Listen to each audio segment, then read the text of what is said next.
Hello everybody and welcome to Omnipoke, the channel that brings you guys everything Pokemon.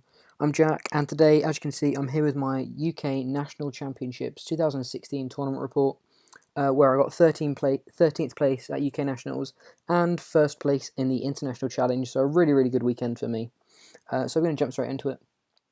A little bit of background: up until the Thursday before Nationals, I actually wasn't going.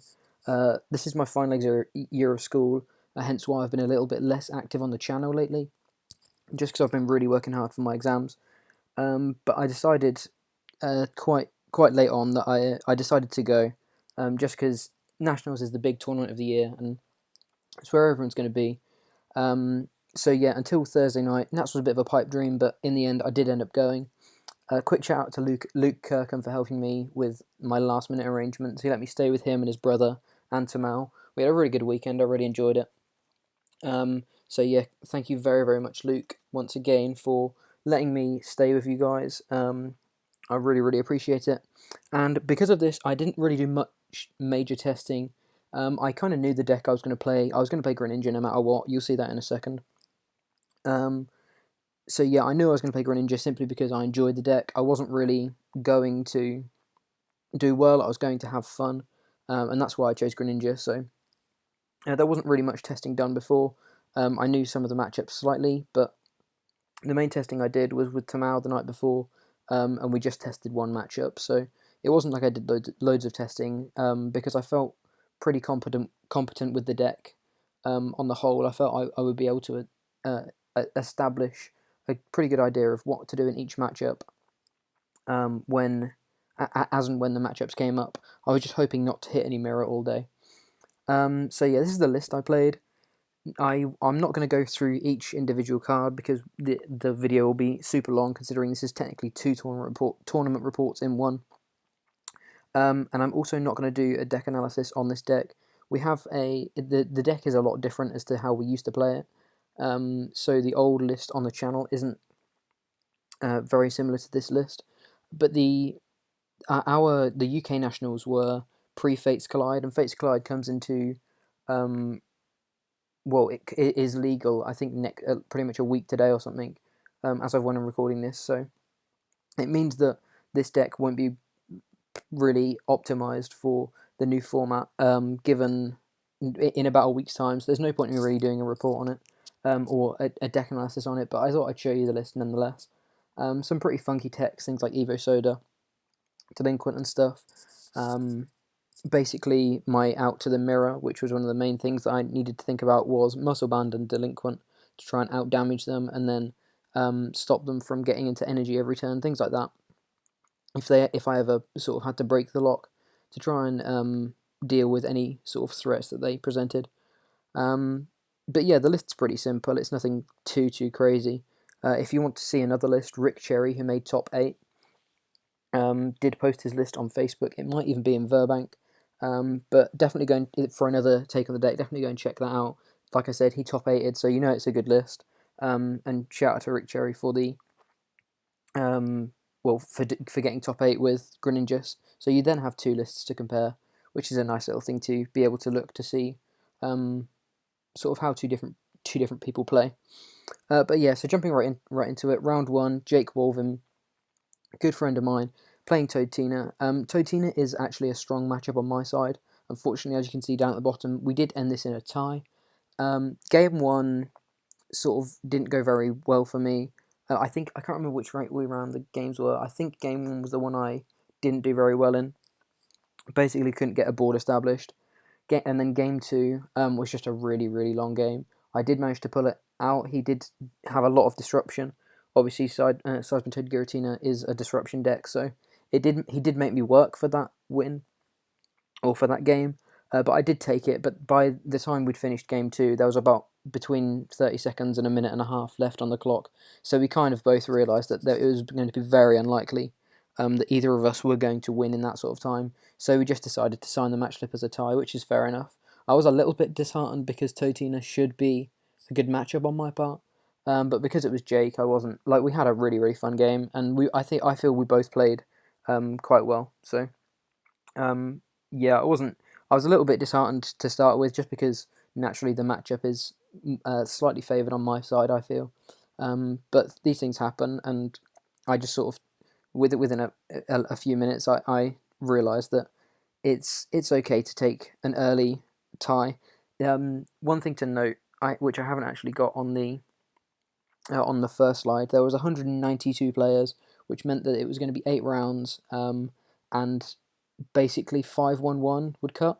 So this was already my tie, so it meant I can only tie one once more or lose one, and that's why I was a little bit worried or a little bit upset that I'd got the tie that early, because I was hoping that I could have the tie later down the line. But that being said, Jake's a really nice guy, and we had fun games, so it was a tie, but it was a fun tie nonetheless. On to round two. Rounds 2 through 6 are all a bit of a jumble in my head. I know all of the decks I played. I only know 2 or 3 of the opponents I played, unfortunately, because I played a lot of the people I played against was just for the first time, so I didn't unfortunately remember their names. And I can't be sure this was the order they came in, but I do sort of rounds 2 to 5 are all a little bit of a jumble, but they're all I know how all of the matchups went, so it's all there. It's just I'm not 100% sure if they're in the right order. But yeah, round 2 was against Dylan Cargill playing Primal Groudon. It was an interesting matchup. I initially thought I was quite favoured, and then I realised he had Wobbuffets and Hex Maniacs, and started to think actually it could be quite difficult for me to even get enough damage on this Primal Groudon before it starts running through me. But at the end of the day, being able to two-shot Wobbuffets is fine, especially as the Primal Groudon has to take 6 prizes, 6 knockouts, which is really difficult for Primal Groudon, because if they can't chain Hex Maniac, it means you naturally they have to be able to get the Stadium to be able to chain the knockouts, and they have to be able to get Hex Maniac to stop you from being able to use your abilities, which means that you have to get quite a bit as the Primal Groudon player each turn just to try and essentially keep up with the Greninja player, even if the Greninja player doesn't sort of go off to the amazing start that it sometimes can have because of the Wobbuffet.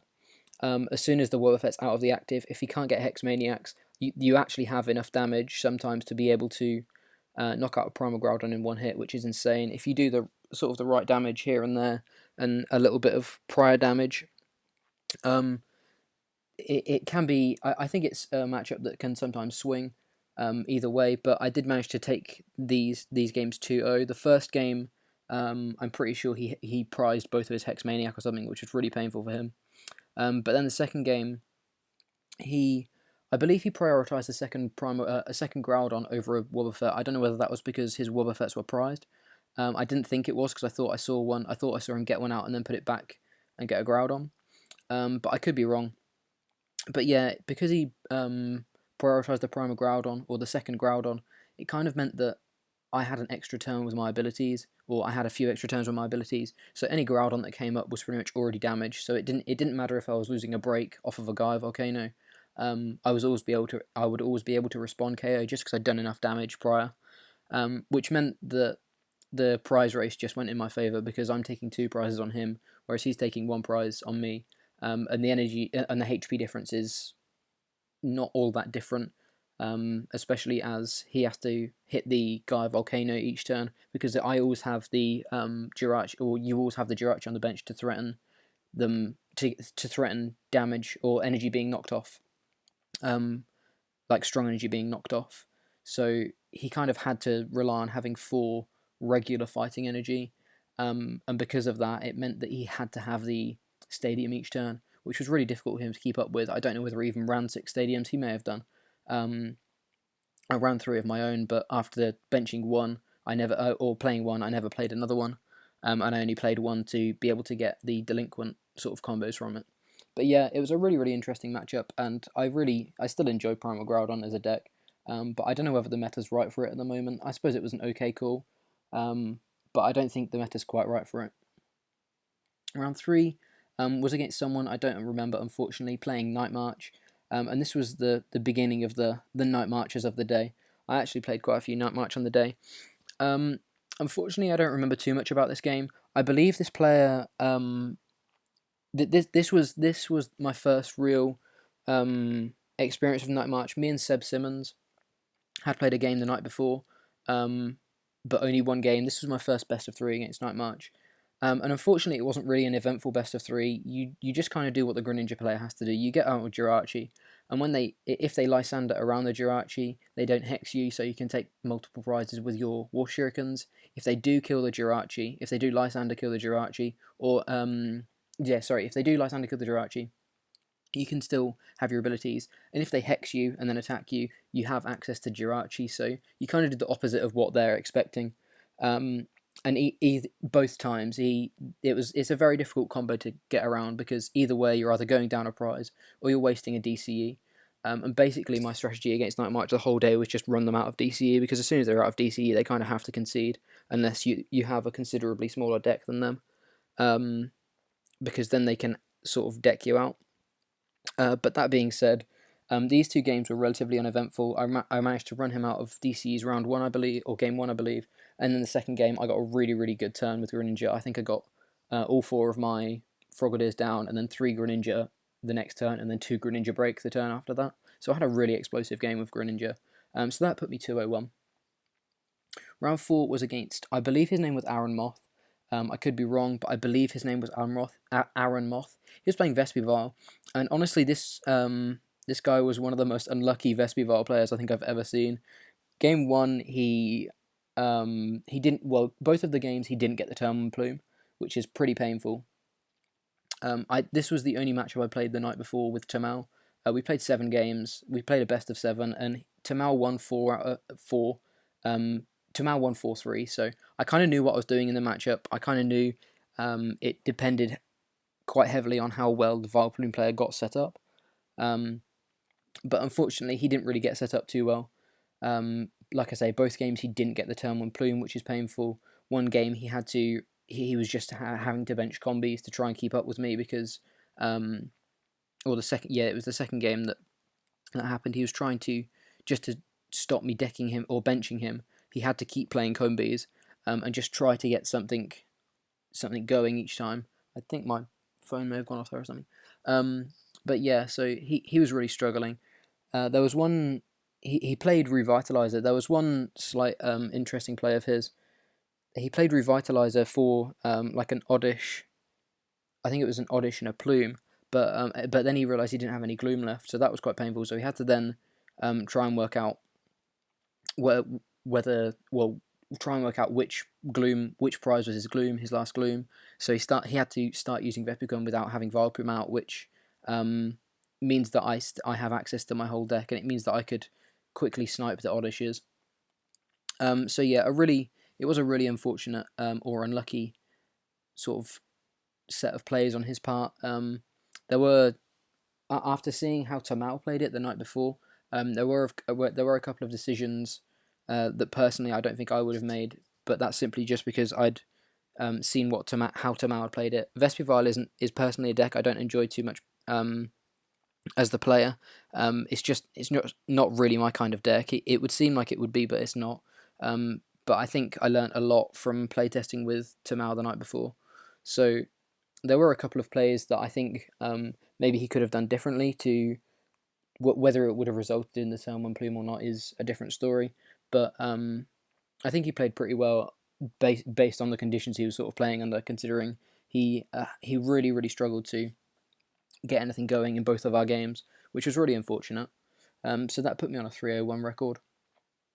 Round 5, again, I can't remember the name of the player, but this player was also playing Night March with a 1-1 Vespiquen and a 1-1 Milotic, which was a really nice combo. It's kind of clunky, but it was a really nice combo because it meant I didn't see the Milotic game 1 at all. I did the same sort of strategy as I did with the first Night March player I played, just try and run them out of energy, keep an eye on their puzzle count, keep an eye on their like Lysander count and things like that, because they ought to have access to those. Keep an eye on the VSC count, and keep an eye on the Dimension Valley count, because puzzles can only get back X amount of cards, and it means that if you can run them, if they just need one more card than they can get back, they pretty much always lose the game, because they're always going to be left with one prize left, and that was kind of the strategy I had here. But like I say, game 1 I didn't see the Milotic at all. It just sort of went relatively smoothly. I think he pulled it to, I think I got 6-4, but I somehow just didn't see this Milotic line, which was kind of crazy. But then game 2, he did get the Milotic line out, so it meant that I was really, really lucky in game 1, meaning that I didn't sort of have any, or I didn't, all of my calculations were based on the 4 Puzzle of Time that I presumed he played. It wasn't based on the extra Milotic card he could get back. So it was really unfortunate for him that he couldn't get the Milotic out, because that would have completely screwed my maths up in working out when to discard stadiums and things like that. But game 2, unfortunately, he had to Ultra Ball away the Milotic on turn 1 to get a Shaman. And then later on down the line, he hadn't realised he'd Ultra Ball the Milotic and thought it was prized. So he just sort of benched the Feebas and started going ham for the prizes. And then sort of a turn later noticed that it was in the discard, which meant that he had spent his Puzzle of Time, or 2 of his Puzzle of Time, just trying to get these knockouts to try and get the Milotic, whereas actually the Milotic was in the discard, so he could have perhaps used them differently. And then the last 2 Puzzle of Time, he actually got the Milotic back. I'm still not 100% sure why he got the Milotic back, because I'm pretty sure, I suppose it's more reactive. He can see what I do on my turn and then get a card based on that, rather than just getting 2 cards from the Puzzle of Time. But I feel as soon as the Milotic's in the discard, it's kind of a lost cause, because he did play Buddy Buddy Rescue, but I think he used it to get back a Shaman or something early on, just to try and carry on drawing through the deck. So a kind of misplay on my opponent's part in missing the Milotic, but I think this was one of the more difficult Night March games I played all day. There was one more, I played another 2 in the day, and one more was even more difficult than this one, but I think this was probably the second most difficult because of that access to Milotic. If he'd managed to have access to that in the second game, I think he would have definitely been able to swing that potentially to a second draw or even a loss for me, just because he would have had 1 extra energy that I wasn't accounting for. So yeah, at this point I'm on a 401 record, and we're on the secondary stream against Oliver Barnett playing a Zorak break deck. A really, really good call. Ollie went on to get top 4. His list is online if you want to see it. It's a pretty cool deck. But yeah, this as you can see, resulted in a tie. Game 1, he just kind of exploded, and I got about 2 basics out before I scooped. Just because with Greninja you need to have a really good game, have a really good setup. And if you don't get the setup turn 1, 2, or 3, pretty much you have to scoop, because you're going to be behind by then. To the point at which you're not going to be able to come back even as a Greninja player. Game 2, the same happened, but on my side. I set up really well. He was kind of clawing for a basic after basic just to stop me benching him. And by the time I'd taken sort of 2 or 3 prizes, he decided to scoop. There was about 30 minutes left at this point. I was completely oblivious of the time. And then game 3 was just really, really long. And it wasn't until I used a dive ball or something to search something out. And I was doing a couple of counts in my head, just because I hadn't fully kept track of what was left in my deck. At the point at which he said, so what are you doing? And that was the thing that sort of clicked for me, that made me realise maybe the time was sort of maybe it was near the end of the round. And because we were on the secondary stream, it meant that we didn't have the same time as the rest of the hall. So even though the hall had only started about 15 minutes before the end of our round, we were actually finishing just after they were starting. I don't know what, there was some admin errors, I think, but either way. And at this point, this was with about 2 minutes left on the clock, and at this point there was no way either of us were going to win this game. We both had, I think, 2 or 3 prizes left. We both had fully evolved Pokemon on our bench. There was no way either of us were going to be taking enough prizes each over the next 3 turns. So it did go to a tie. I think it actually ended. I think he would have won that game if time wasn't a factor. Well, I'm pretty sure he definitely would have won that game, because I was really clawing to try and keep myself in the game.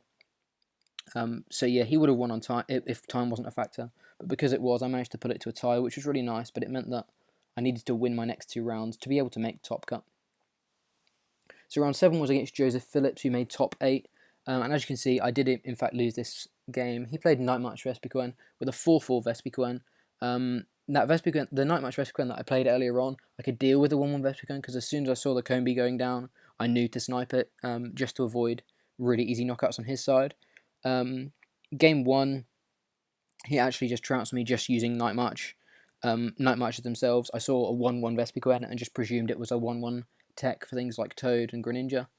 But Game 2, he went first. No, he didn't go first. Game 2, I won because he didn't get anything set up. But it was a really short game. That's why I'm thinking it's Game 2. It was a really short game. Game 3, he went first. He discarded a 1-1 Vespiquen line. I was like, okay, that's gone. But then the last thing he did on his turn was bench 3 Combi. So he was actually playing a 4-4 Vespiquen. And at this point, I kind of panicked. I was like, okay, how do I beat this 4-4 Vespiquen? So we pulled this to time. And at this point, he was at 1 prize, and I was at 2. So I knew I wasn't winning on prizes because my board was just 2 Jirachi. And I thought, okay, my out here is to Jirachi stall him. And I'd thought this sort of 4 or 5 turns earlier.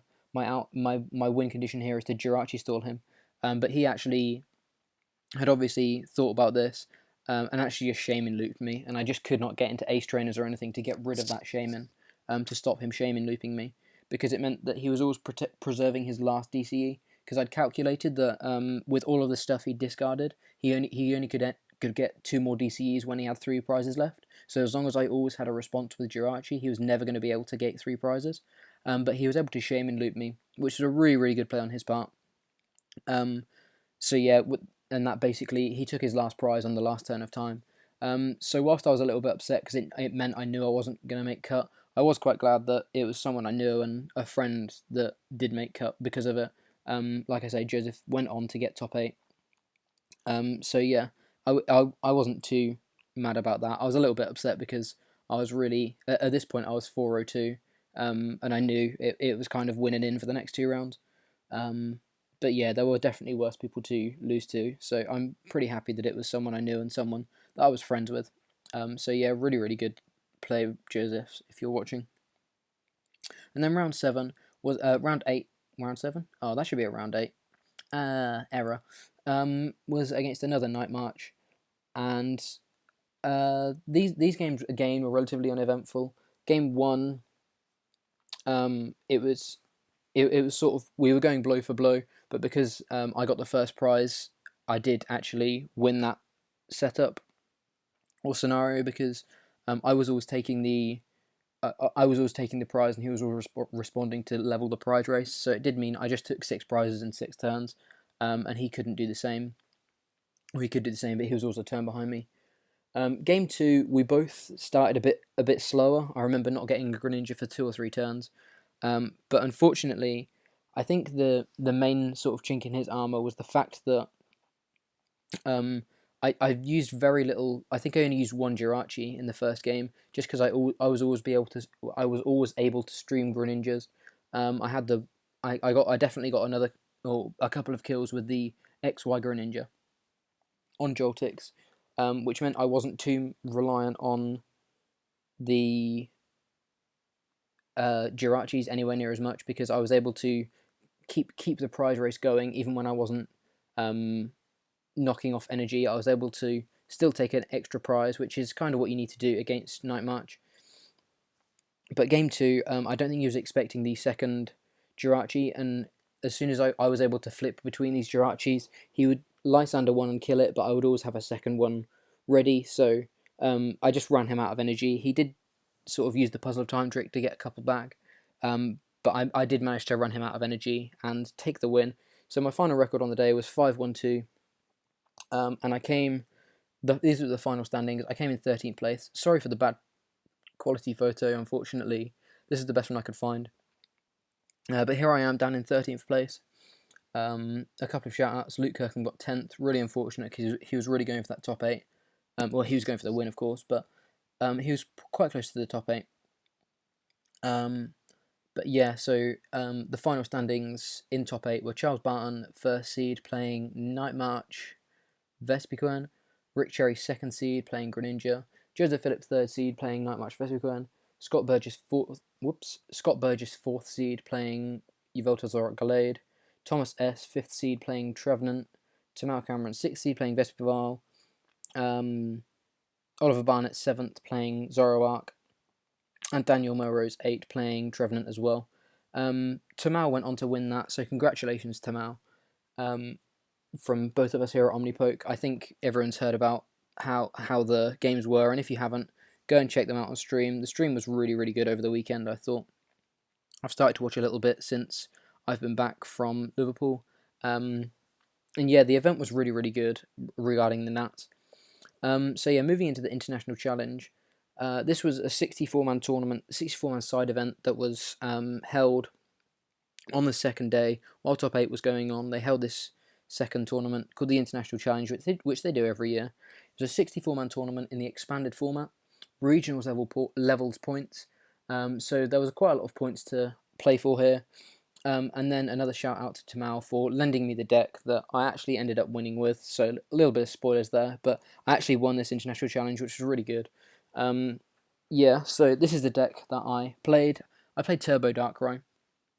Honestly, I hope Tamal doesn't mind me using this list. I did mention it to him in the car, and he said that was completely fine, but hopefully he doesn't mind me showing off the list. But there are other lists online if you want to compare and contrast.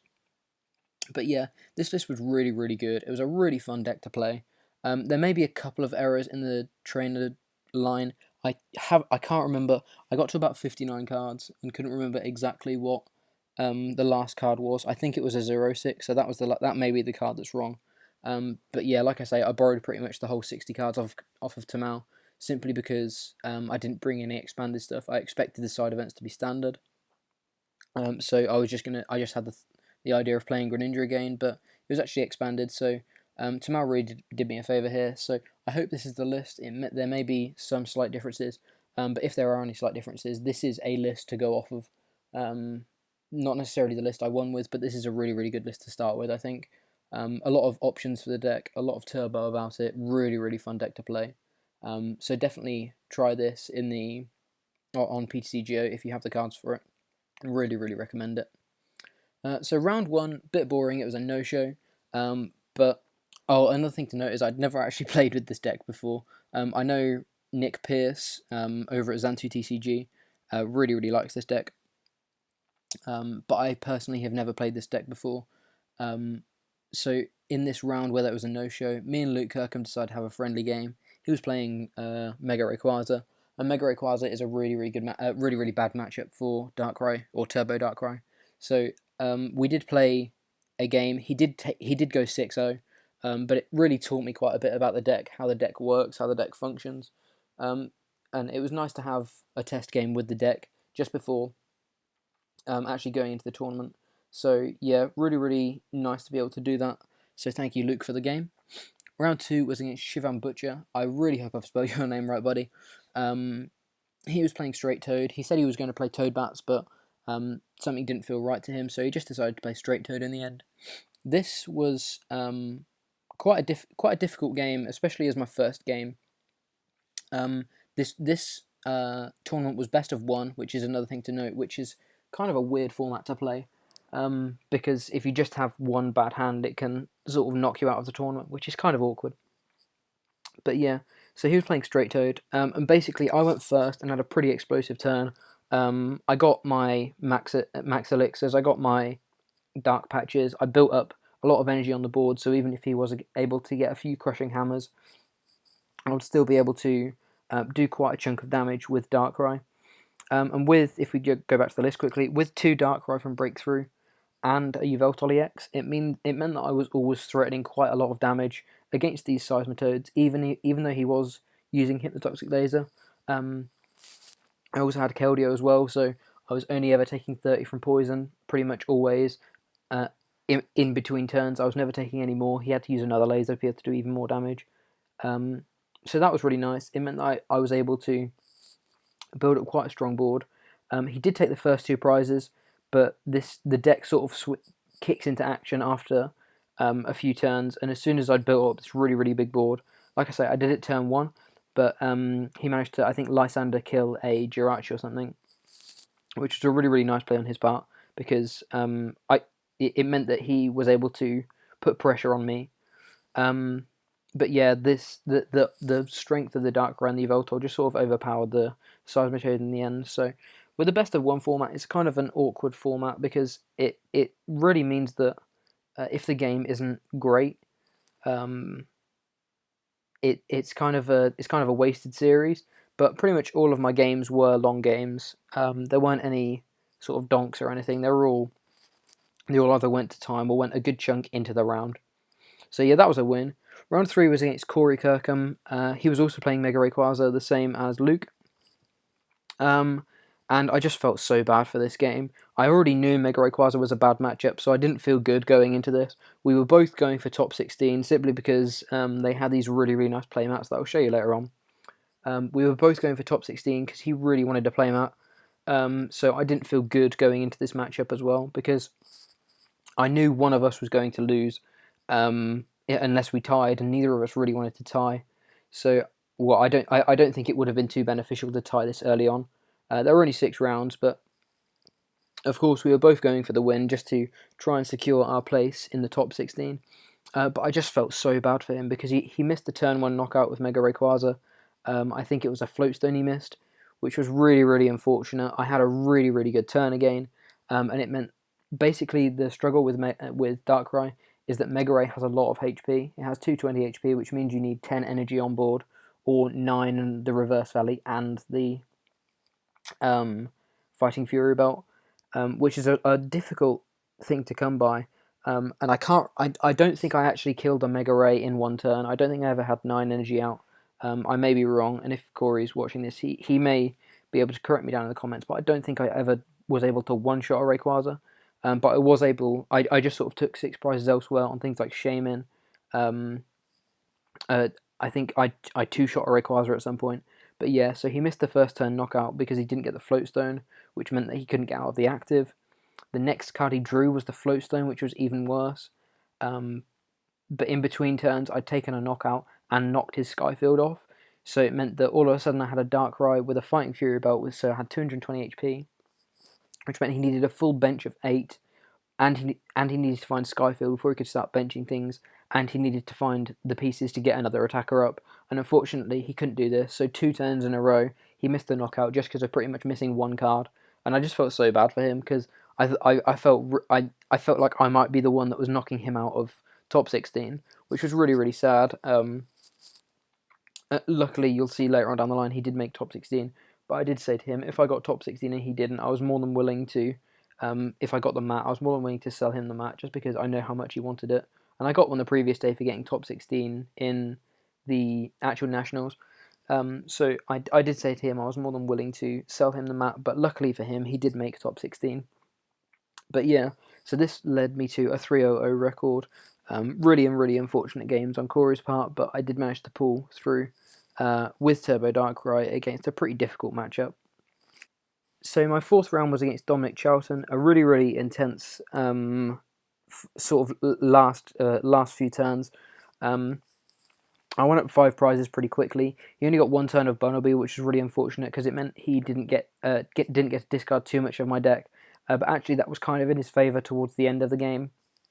I went up 5 prizes, and basically on the last turn, it was the last turn of time as well. He had a Wailord that I was 20 damage short of being able to knock out, and I just had to sort of get all of the resources I could out of my deck, really, really thin my deck as much as possible, and then go for a Sycamore, or a Juniper, sorry, to try and grab the very last, or one of the last energy in the deck, and I did indeed do that, so it was a really intense game.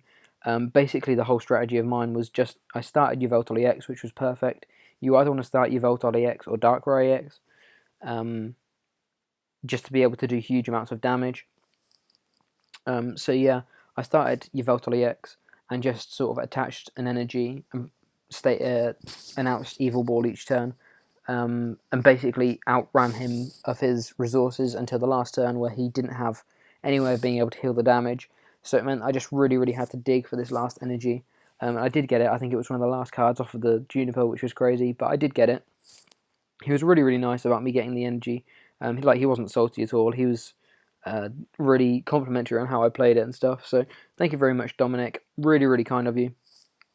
Really, really nice guy. If you ever see him about, feel free. Well, definitely say hello to him. He's a really, really nice person. And yeah, it was a really, really intense game. We both had a good laugh about the game afterwards, and had we had a lot of fun sort of talking afterwards about the matchup. But this put me at 400 record, not a 402 record down there. I've mistyped that, unfortunately. But I was at a 402 record by the end of the day because my last 2 rounds were intentional draws. Against Matthew Cotton and Connor Bird. Matthew Cotton, I have no idea what was playing. I tried to find out, but I never could. And then Connor Bird was playing Raikou Electric. So yeah, this put me on a 402 record, and I was certain to make cut.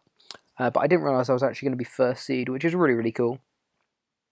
So yeah, they were around first seed with Turbo Darkrai, Connor Bird second with Raikou Eels, Matthew Cotton third with an unknown deck, Danielle Hames fourth with Toadtina, Shy Burton fifth with Landorus Bats, Jeffrey Tallman sixth with Sceptile, Dominic Charlton seventh with Waylord, and Nathan McClure eighth with Yveltal Archeops Gallade.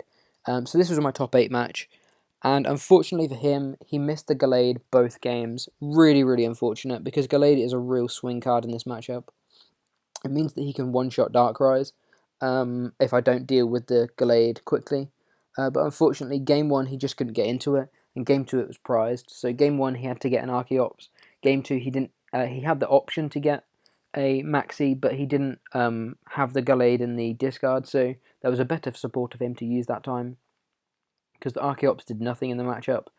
And unfortunately, without that Gallade, it's really, really difficult for him to be able to one-shot Darkrai's, especially with the Fighting Fury belt.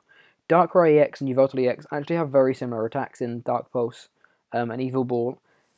They kind of build up damage the same or similarly to each other, but the difference was, for him to be able to do a huge chunk of damage to me, he had to build up a big Yveltal EX. Whereas for me to be able to do a big chunk of damage to him, I just had to spread my energy around the board. And as soon as he built up a big Yveltal, I was able to respond with a relatively small Yveltal on my side, which meant if he wanted to respond to that Yveltal, he had to power up another Yveltal quite big to be able to have enough damage to one-shot it. And at that point, I could again return with a Darkrai with just 2 energy or whatever. And I always had sort of the favour of energy on my side, which is why he needed Gallade, really, to be able to swing the prize trade in his favour. But like I say, unfortunately, he missed it both games. The games were really fun, in my opinion. I suppose I would say that, because I was the victor in the end, but I did think the games were fun. Nathan McClure, well, both the McClure brothers are really, really good at the game. But you could just, I could just tell in that game, Nathan McClure, he knew exactly what he was doing. Nathan's been playing for quite a while. I'm pretty sure he's been playing at least as long as I've been playing. So yeah, it was really nice to play against him. I knew it's going to be a difficult matchup, but like I say, really unfortunately for him, he didn't get the Gallade. But that really put me in favour, and it meant that I took the series 2-0. Top 4 was against Danielle Hames, and this was a really difficult series, simply because Game 1, Danielle hit, I think, 11 out of 12 heads or something. Something crazy like that. And I really didn't want to get knocked out just because of heads flips. It would have put a bit of a downer on the day. But yeah, Game 1, she hit a huge amount of heads flips on Crushing Hammers, on Super Scoop Ups, on Hypnotoxic Lasers. I think there was only one or two that she missed. 10 or 11 heads out of 12, which is insane. Which meant I lost Game 1. Game 2, I had an incredible turn. I got 7 energy on turn 1 or something crazy like that. And against Toad, that's kind of exactly what you want to do, because it means that all of their hammers and stuff kind of become useless, because you've always got energy to be able to deal with Darkrai, or to be able to deal with anything you bring up with Darkrai. It was a little bit difficult because every now and again she would get a crucial crushing hammer heads on the Darkrai, which meant I still had to dig to try and be able to use the attack Dark Pulse. But Game 2 I did win, and then Game 3 I went up in the prize trade simply because that's what the deck does. It kind of goes up in the prize trade if they don't hit, if you can take prizes. I'd say in the third game she probably hit 50-50 heads, but there were heads she didn't really want. The lasers are kind of useless compared to the Super Scoop Ups, because I find it really difficult to one-shot things with 220 HP. So her Super Scoop Ups were able to pick up a lot of damage each time, whereas the laser heads were kind of irrelevant because I always had Keldeo. So she kind of got the head flips, the average amount of head flips, but they were on the wrong sets of cards, which was unfortunate for her. But like I say, it went down to time, and in the last turn of time, I did take the last two prizes. Unfortunately, she took it to two prizes as well, or she took it to four prizes, but she needed to take two prizes for the next two turns, and unfortunately wasn't able to do that. The deck has a kind of limited damage output, especially with mainly being about Seismitoad. She could have used Giratina to get rid of like a Shaman on my bench, but the only thing that had around that HP was the Shaman. She'd already targeted a Jirachi earlier in the game, and the rest of my board was full of high HP EXs. So there was no way she was able to do sort of 300 total damage across 3 turns across two Pokemon, or across 2 turns across 2 Pokemon. So it was quite difficult for her, and she did miss the final knockout, which meant I was able to take the series and go into top 4, or go into top 2. And I'd love to say it was an epic game, but it was against Connor Bird, and he actually scooped to me because at this point Tamao had just won as our top 2 started, and we both kind of wanted to go and congratulate him. Neither of us had the points for Worlds, but he definitely wasn't going to Worlds, so we agreed that if we split the prizes equally, he was more than happy to concede to me. So my final was a concession, which was a bit of a sad way to sort of finish the tournament off. Like I said earlier, I think my matchup is slightly favoured, like 55-60 to ish in my favour. But there's no way of being able to tell. Like if I'd drawn badly in both of the games, if I just started Shaman and not got anything, then he could have easily won the series. But yeah, so huge shout out to Connor Bird and Team Brown Sleeves. I know they all enjoyed the weekend quite a bit. So yeah, thank you very much, Connor Bird. Yeah, and I look forward to trying the deck online. He's given me my list. If I do try the deck online, I will indeed, like I say, give them a shout out. But like I say, a lot of these lists I'm not really going to do much profiling on before Fates, because all of it was pre-Fates Collide, and all of it is slightly altered with the release of Fates Collide. But yeah, that was my second regionals level win. I've put regionals twice. See, this PowerPoint was made when I was really, really tired. I'm very sorry. But yeah, this is the playmat we won. Really, really nice playmat. You can see why Corey wanted a playmat now. But yeah, so really, really good day. So the final question is Worlds. I'm currently sitting on 250 out of 300 points. There are 5 league challenges before the end of the season. Bear in mind I started the weekend on 0 points, so I had a really, really good weekend. It meant I got 250 points in one weekend, which is crazy. But this last bullet point here, I am in super revise mode at the moment. Like I say, that's why I haven't been very active on the channel at all. Joe has sort of been holding the fort for the past few months, just because I've got to get into uni basically, and I've got to do my exams well enough to get into uni. Got to pass my exams and stuff. I hope you guys understand, but for that reason, I don't think Worlds is going to be an option this year. There's only really realistically one league challenge that I can go to that won't disrupt my revision schedule or my exam schedule, and that's in June. It's like June the 4th or something in Coventry. So if any of you guys are going there, I probably will be there. But unfortunately, it does mean I'm pretty sure Worlds is out of bounds this year. But next year, I am determined to make it. 250 points is the closest I've ever got to a Worlds invite. So I'm definitely improving year on year. I think the year before I got about 180-ish. So I'm improving. But yeah, other than that, thank you very much for watching. Stay tuned to Omnipoke for the next few weeks. Like I say, Joe's been holding the fort. And for the next 6 weeks, that's kind of going to be how it is, just until I get all of my school stuff done. But yeah, this is a really exciting time for the Pokemon community, because we've got Worlds in less than 3 months, and we are starting to see spatters of new cards from the new Japanese set, which is always exciting. The other thing, of course, is rotation is approaching.